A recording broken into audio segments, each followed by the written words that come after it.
As we've mentioned, the personalized interactions are huge. We mentioned HireVue there, that again, it's an AI powered video interviewing platform. So when you are having a video chat with someone, making that personalized, making that feel comfortable for your candidate, hard to overstate, to meet them where they are. And then in general, your responsiveness. Do you have the screening tools and the communication tools at your fingertips to reach out to folks? The examples that we have on the right are again just examples of fine partners of ours.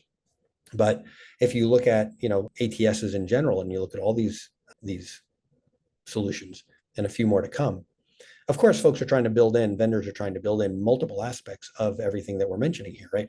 It's one thing to have the AI screening and decide who you want to communicate with. So wouldn't that be a natural fit for that same vendor to provide the tools by which you do communicate with those candidates? So these are the kinds of things you can look for, or that you can look to enhance your current solution.